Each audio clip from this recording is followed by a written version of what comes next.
I think at this point, it's safe to say that with Mafia the Old Country, the hype is already here for everyone, especially since we're so close to launch, and there's a ton of features that I think is going to get a lot of people excited. So instead of going through a massive list and boring you, I've managed to lower the list down to my top 5 features that I'm very excited for when it comes to Mafia the Old Country. Now, first of all, we have the narrative linear story. Now, if you're unfamiliar with the whole Mafia franchise, Mafia 1 and 2 were more of these narrative linear stories, and then they made an open world game for Mafia 3, which was kind of like a mixed bag of results from the actual fans of the game. Now with this, they've actually ended up going back to their narrative linear roots, which is actually perfect for how the game plays. It's literally perfect for Mafia as a whole, and as a franchise, it benefits a lot more being more narrative and linear than it does open world.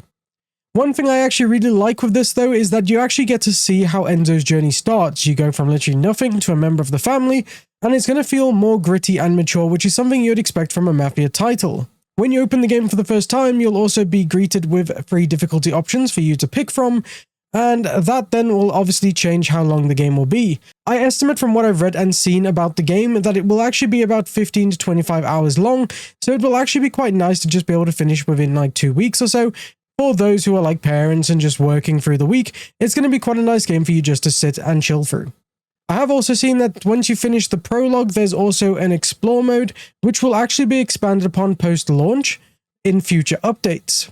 The next feature I'm looking forward to is the horse and vehicles. Every trailer has literally shown you a bunch of either like race scenes or chase scenes, for example, and each like a horse and vehicle has different types. And we'll start with vehicles here, where each vehicle comes with different stats. There are also plenty of different types of vehicles as well, so this will actually affect your gameplay-wise, because some types of vehicles will be faster than others, but some will be more durable for those chase scenes later on. Horses as well also come with their own stats like endurance and also the number of spurs they have. If you're unfamiliar with spurs, it's kind of like a feature that also appeared in Legend of Zelda Tears of the Kingdom, and this basically was like how many times can you make the horse go faster. Some of them in gameplay we've seen only have 3 spurs, but then I've seen that there's some that can go up to like 5, for example. Both will actually unlock more customizations as well as you progress through the game, as expected with a game like this. So a lot of players will be very happy with the horse and vehicle mechanics going into the game. Then we have the one-on-one knife fights. Now this mechanic looks absolutely awesome. You get a whole bunch of different moves like slashing, thrusting, striking, and you can even dodge and parry abilities.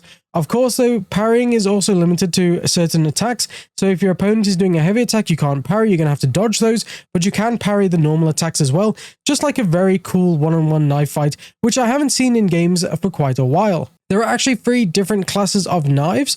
We have the Scavaturi one, which can be thrown and has low durability. You have the Razulu, which is a one-hit kill in combat, which is pretty cool. And then you have your classic stiletto knife, which comes with high durability. You also can find special knives with a bunch of different perks in the game, including things like healing Enzo when kills, and so on.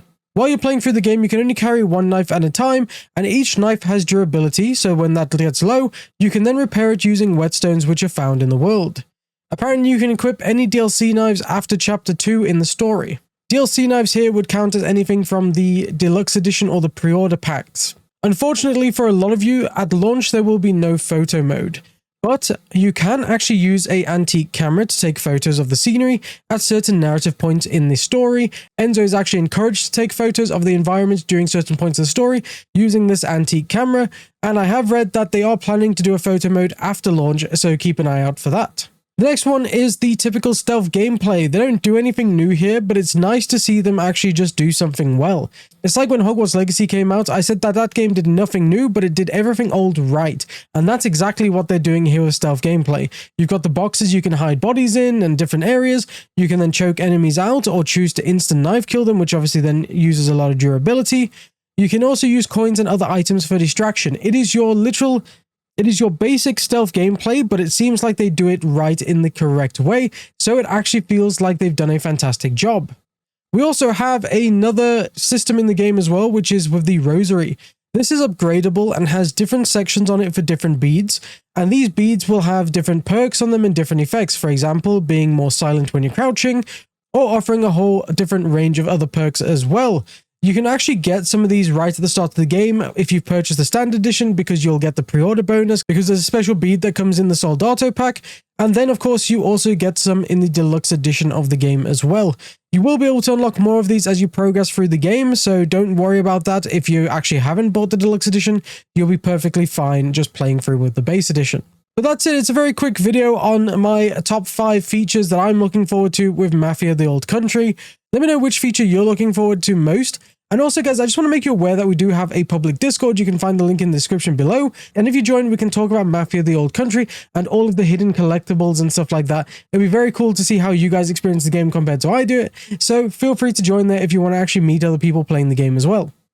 Anyway, thank you guys so much for watching today's video. I hope you enjoyed it. Please click the like button if you did, and also subscribe for more Mafia: The Old Country, which I will be covering at launch. Anyway, until next time, see you in the future.